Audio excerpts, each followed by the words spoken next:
ஆரோக்கியமான உடல்நிலையை பாதுகாக்க ஊட்டச்சத்து மிகுந்த உணவு வகைகளை தகுந்த இடைவெளிகளில் சாப்பிடுறது ரொம்பவே முக்கியம்.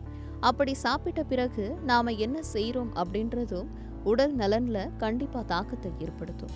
இயல்பான பழக்கங்கள்னு நினைச்சு நாம தொடர்ச்சியா செய்யற தவறுகள் என்ன, சாப்பிட்ட உடனே செய்யக்கூடாத அதாவது தவிர்க்க வேண்டிய விஷயங்கள் என்ன அப்படின்றது தான் இந்த வீடியோவில் பார்க்க போறோம்.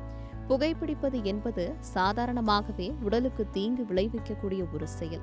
அதுலயும் சாப்பிட்ட உடனே புகைப்பிடிக்கிறது செரிமானம் நடைபெற விடாம செஞ்சு அஜீரணம் ஏற்பட வழிவகுக்குது. அதனால சாப்பிட்ட பிறகு புகைப்பிடிக்கிறது, மது அருந்துவது போன்ற 2 பழக்கங்களையுமே தவிர்த்திடணும். மதிய உணவு சூடா சாப்பிட்டு முடிச்சதும் ஜில்லுன்னு பழச்சாறு அல்லது கூல்ட்ரிங்க்ஸை உடனடியா குடிக்க கூடாது. இது வயிற்றுல செரிமானம் செய்ய ரொம்பவே தேவையான டைஜஸ்டிவ் ஜூசஸ், அதாவது செரிமான சாறுகள் உருவாகிறத தடுக்கும். சாப்பாட்டுக்கு பிறகு இனிப்பு சாப்பிட்டாலும் ரொம்பவே குறைவான அளவு சாப்பிட்டு தயிர் சிறிதளவு சாப்பிடணும். சாப்பிட்ட உடனே படுத்து தூங்குறது ரொம்பவே தவறான பழக்கம். அஜீரணத்துக்கு பிரதான காரணமா இது மாறும் அப்படின்றதுல சந்தேகமே தேவையில்லை. சாப்பிட்ட பிறகு குறைஞ்சது 2 மணி நேரம் விழித்திருக்கிறது செரிமானத்துக்கு உதவிகரமா அமையும். இது மட்டும் இல்லாம சாப்பிட்ட உடனே தூங்குறது உடல் பருமன் அதிகரிக்கவும் காரணமா அமையுது. உடல் ஆரோக்கியத்துக்கு உடற்பயிற்சி கட்டாயம் அவசியம். ஆனா சாப்பிட்ட உடனே உடற்பயிற்சி செய்யவே கூடாது. காலை நேரம் இல்லனா மாலை நேரத்துல உடற்பயிற்சி செய்யறது உடல் நலனுக்கு சிறப்பா அமையும்.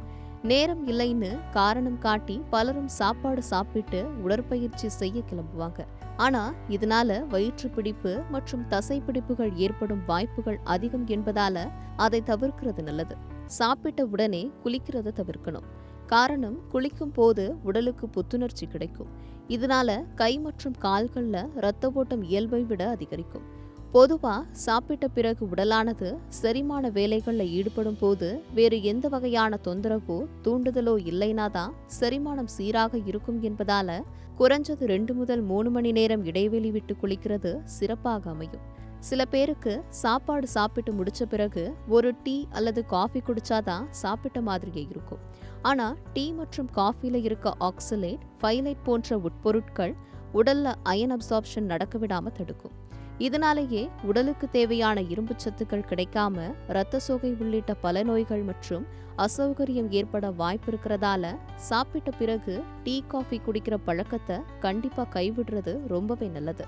பொதுவாகவே காஃபி டீ எடுத்துக்கிற அளவையும் எண்ணிக்கையையும் கட்டுப்படுத்துறதும் ஆரோக்கியமான உடல்நிலைக்கு அவசியம். வாழ்வியல் சார்ந்த ஆரோக்கியம் இன்னும் நிறைய தகவல்களை தெரிஞ்சுக்க சத்தியம் டிஜிட்டல் கூட எப்பவும் இணைஞ்சிருங்க.